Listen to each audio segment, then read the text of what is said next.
E aí, turma, beleza? Professor Edson na área, tudo bem? Nós vamos iniciar a nossa aula de número 2 agora sobre direito tributário, certinho?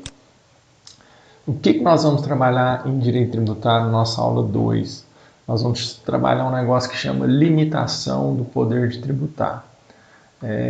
Se a gente parar para imaginar, é interessante para o governo, para a União, para quem quer que seja, receber dinheiro de acordo com as suas necessidades.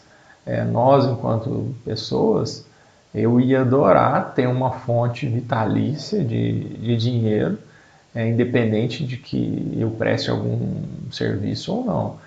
Simplesmente estabelecendo, por exemplo, dos meus alunos, que a cada aula vocês vão me dar R$ 5, R$ 10, e aí eu teria uma fonte inesgotável de recursos, e aí quando eu precisasse um pouco mais de dinheiro, eu simplesmente pediria mais. Vamos supor, eu quero fazer uma viagem, em vez de eu trabalhar para fazer essa viagem, eu simplesmente aumentaria o valor do tributo que eu cobraria de vocês, certo? E assim é também com o governo, com o poder administrativo, com a União, né, com os entes federativos no Brasil. Não só no Brasil, mas em todo o mundo. Eles têm a possibilidade de cobrar recursos dessa sociedade para que preste em contrapartida serviços à sociedade. Já adianto para vocês que, independente da contribuição que você faça, você automaticamente não terá direito a serviços de boa qualidade. Por exemplo, eu não pago IPT, por eu pagar o IPVA, eu terei boas estradas para andar? Não, isso não é algo vinculado, e eu vou explicar isso para vocês na nossa aula de direito tributário, certo? Então, o que vocês precisam entender? Que o governo, no caso o governo brasileiro, ele não pode tributar simplesmente ao seu bel prazer, ele tem que seguir alguns princípios, algumas restrições. Essas restrições estão previstas na Constituição de 88, então nós chamamos isso de limitação de restrições constitucionais ao poder de tributar, que é um poder inerente do governo. Então, esses princípios eles estão previstos no artigo 150 e 151 da Constituição Federal. Eu vou tratar com vocês especificamente quais são esses princípios. Primeiro, o princípio da legalidade. Segundo, anterioridade ou anualidade. Nós temos um subprincípio da anterioridade que nós chamamos de anterioridade nonagesimal. Nós veremos o princípio da isonomia tributária, o princípio da irretroatividade tributária, princípio da vedação ao confisco ou do não confisco por parte dos tributos, princípio da não limitação do tráfico de pessoas e bens. Nós temos aí uma ressalva para o pedágio e nós vamos falar também da uniformidade geográfica e mais algumas outras coisinhas aí.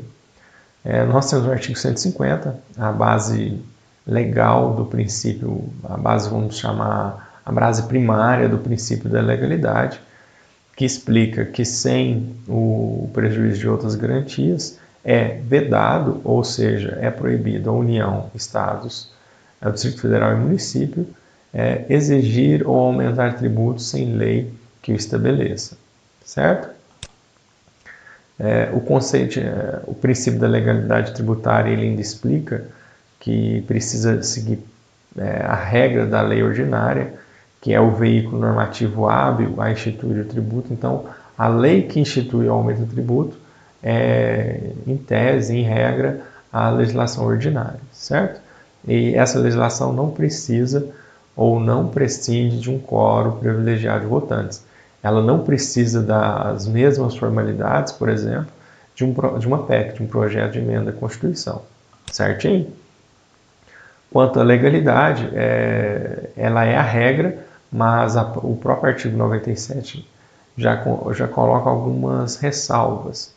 Então, por exemplo, o imposto de importação, imposto de exportação, ITBI, ICMS e IPI e o IOF. O que quer dizer isso?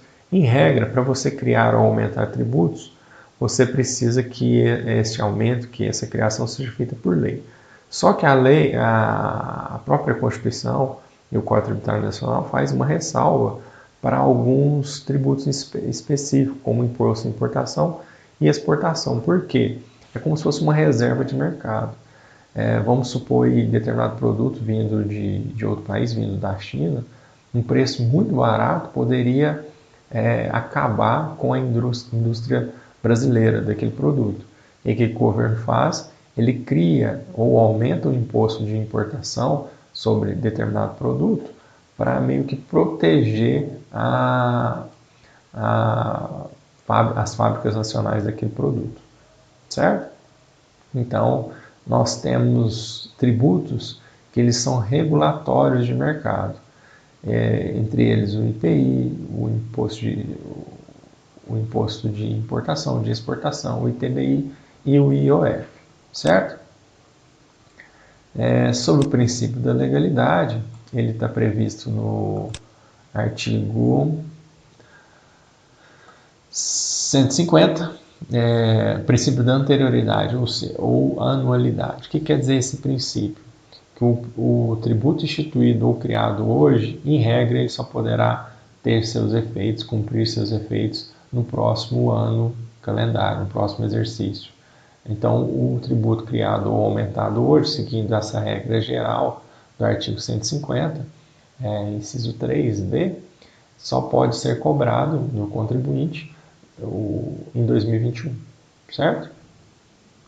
O que mais que nós precisamos saber sobre?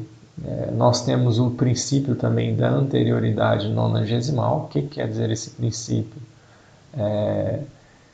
Vamos supor um tributo que foi instituído ou aumentado dia 25 de dezembro. Se a gente seguir o princípio da anterioridade apenas, dia 1º de janeiro de 2021 ele já passa a ter vigência. Então, o que a legislação faz? Ele coloca um start, coloca uma ferramenta a mais para impedir que o contribuinte seja afetado, que seja dado um tributo para ele, sem que ele tenha se preparado para isso. Nós, enquanto pessoa física, é até fácil a gente entender a dificuldade que é para adequar os nossos custos a um novo tributo. Agora, imagine uma empresa. Então, por isso, nós precisamos de ter um determinado prazo para nos adaptar a esse novo tributo. Por exemplo, na empresa, esse tributo vai afetar os seus custos de produção, certo? Então, nós temos o princípio da anterioridade, que eu falei no slide anterior, e nós temos um subprincípio deste, que é o princípio da anterioridade nonagesimal, que nenhum tributo será cobrado sem respeitar 90 dias para sua cobrança, para a entrada em vigência. Então, eu tenho um tributo instituído hoje, ele somente será cobrado, somente entrará em vigor, será cobrado do contribuinte daqui 90 dias, certinho? Então, princípio da anterioridade apenas, o tributo imposto hoje, instituído hoje, somente será cobrado no próximo ano. Princípio da anterioridade, o tributo instituído hoje somente será cobrado daqui 90 dias, certinho? Então, nós temos alguns princípios que, em regra, eles obedecem esse quesito anualidade e noventena, em 90 dias, mas nós temos alguns tributos que eles têm uma exceção à anterioridade e outro que tem uma exceção à noventena. Como exceção à anterioridade nonagesimal, nós temos o imposto de renda e a alteração da base de cálculo do IPTU e do IPVA. Como uma exceção à anterioridade, ao princípio da anterioridade anualidade, nós temos o IPI, a CID, as contribuições sociais e as CIDs e também o ICMS, certo? Em regra, nós temos aqui nesse quadrado azul quais são os princípios, quais são os tributos que respeitam tanto a anterioridade quanto a noventena. Só que nós temos alguns tributos que não respeitam esses princípios. Por exemplo, o imposto de renda, o IPI, que está aqui, ele respeita a anterioridade de um ano, mas ele não respeita a noventena, os 90 dias. Então, por exemplo, se eu fizer uma alteração do IPI, ele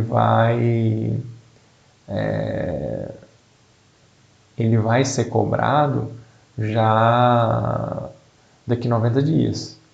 Ele não, vamos supor que eu instituí ele dia 25 de dezembro, ele tem essa exceção ao princípio da anterioridade, mas ele não tem a exceção ao princípio da noventena.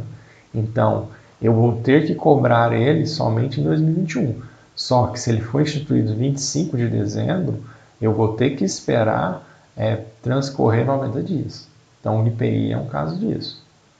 Então, o IPI cobrado ou instituído hoje, ele vai ter que esperar 90 dias para ser cobrado, certo?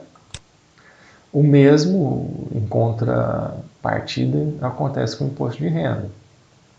O imposto de renda aumentado hoje, ele somente vai ser cobrado no ano que vem. Ele é uma exceção a 90 dias, certo? Então, eu posso cobrar ele somente o ano que vem. Nós temos aqui os impostos urgentes, né, instituído hoje, quando ele pode ser cobrado. Nós chamamos de impostos regulatórios, que se for instituído hoje, ele pode ser cobrado amanhã, que é o caso do imposto de importação, imposto de exportação e o IOF, que foi o que eu falei para vocês. Eu não preciso desse prazo de um ano para o outro, nem desse prazo de 90 dias, certo? Nós temos o princípio da isonomia, não é um princípio da igualdade, meio que nesse desenho aqui da justiça. Nós temos que dar condições iguais para as pessoas. Então, por exemplo, de acordo com as suas diferenças. Por exemplo, o IPVA. Você paga o IPVA de acordo com o valor do seu carro. Não quer dizer que o rico pague mais e o pobre pague menos tributo. Quer dizer, quem tem um veículo maior, um veículo de valor maior, ele paga mais tributo de quem não tem um veículo, de quem tem um veículo de valor menor ou não tem um veículo. É isso, essa justiça é isso. Ela não olha objetivamente para as pessoas, subjetivamente para as pessoas na hora de comprar o tributo. Ela procura encontrar requisitos objetivos. Nós temos o princípio da isonomia tributária, que é com base, como se fosse um desmembramento do princípio da igualdade, que ninguém terá um tratamento desigual entre os contribuintes que se encontrem em situações equivalentes. Então, se as pessoas que recebem até X vencimentos por mês, elas vão pagar X de imposto de renda, por exemplo. Entendeu? Se eles estão naquela faixa de igualdade, eles obviamente serão cobrados de forma igual. Eu não posso fazer uma distinção, não. Determinada classe de trabalhador me interessa e eu não vou cobrar os tributos dele, me interessa mais do que outra classe de trabalhador. Seria o mesmo que o governo, que tem ligações militares, instituísse uma alíquota menor para servidores militares, certo? Uma alíquota de imposto de renda menor para servidores militares. Hoje, na Constituição, não é permitido. Se no futuro tivermos uma PEC, uma proposta de um projeto de emenda à Constituição, isso pode acontecer. Hoje, não. Princípio da irretroatividade. O tributo instituído hoje, ele não vai retroagir para atingir fatos anteriores. Então, por exemplo, eu instituo um tributo pela propriedade da caneta, propriedade de um bem como uma caneta, na data de hoje. Eu não posso cobrar do contribuinte pelas canetas que ele tinha anteriormente. Às vezes ele tinha uma dúzia de canetas durante toda a vida, eu não posso cobrar dele antes da data de hoje, certo? Essa é uma proibição. Então, dentre os princípios, eu não posso cobrar de fatos geradores ocorridos antes da instituição da lei, certo? Nós temos o princípio da vedação ou confisco, ou seja, eu não posso instituir tributos que vão acabar confiscando os bens da pessoa. Por exemplo, cobrar uma alíquota tão alta de IPTU que no final a única solução para o contribuinte é me dar o imóvel. Que a única solução, eu enquanto poder público, para conseguir pagar receber o que eu preciso, seja confiscar determinado imóvel que não paga IPTU. Não, eu não posso fazer isso. Eu não posso, num belo dia, falar assim, você não pagou IPTU, tem 10 anos que você não paga IPTU, o que eu posso fazer? Te cobrar por esse valor. Mas eu não posso simplesmente confiscar o seu bem por você não ter pagado o IPTU. Nós temos um princípio da não limitação ao tráfico de pessoas e de bens. Então, eu não posso criar impostos para impedir que as pessoas vão de um lugar para o outro ou que enviem mercadorias de um determinado ponto geográfico a outro ponto geográfico. Mas nós temos os pedágios, que não é um tributo, é uma tarifa que nós pagamos. Então, por ser tarifa, esse pedágio ele não é taxa, que eu expliquei para vocês a diferença na aula 1. Por ser o pedágio uma tarifa, ele não obedece os princípios do tributo. E essa é mais uma diferença que eu tratei com vocês na primeira aula. A taxa ela é um subgrupo dos tributos, então a taxa obedece sim os princípios tributários. A tarifa não, a tarifa é um tipo de preço público que nós, no caso do pedágio, pagamos a concessionária, e não é vinculada aos tributos, portanto a tarifa não vincula a limitação do poder de tributar, certo? Nós temos o princípio da uniformidade geográfica, que eu tenho que ter uma certa unidade entre determinadas regiões do país, como por exemplo, eu tenho que tentar ter tributos semelhantes em determinado bairro da cidade, porque aquele bairro eu devo cobrar IPTU mais caro ou mais barato, porque naquele bairro ele tem características peculiares próprias. Ele tem mais intervenção do poder público ou menos intervenção do poder público. Ele tem ruas melhores asfaltadas, ele é mais valorizado ou menos valorizado. Então eu tenho que ter uma uniformidade geográfica na hora de cobrança dos tributos, certo? Princípio non-wallet é o princípio que diz que o dinheiro não tem cheiro. Então vamos supor um traficante que veio obter recursos da sua atividade criminosa, não é pelo fato dele ter obtido esses recursos, esses vencimentos da atividade criminosa que ele vai deixar de ser cobrado do imposto de renda, por exemplo. Ele oferiu uma renda e se por um acaso ele for preso, a polícia e a Receita Federal atuando junto podem sim cobrar tributos dessa renda, desse rendimento que ele teve. É claro que ele não tem uma contabilidade para provar o quanto que ele recebeu ou não, apenas os bens que constituem seu patrimônio. E aí, claro que a Receita, nesse caso, poderá cobrar uma parte atrasada dos seus bens em forma de tributos, caso ele não tenha sido pago no momento oportuno. Galerinha, muito obrigado, abraço para vocês, espero que vocês tenham entendido. Qualquer dúvida é só deixar nos comentários do Classroom. Um abraço a todos, até mais.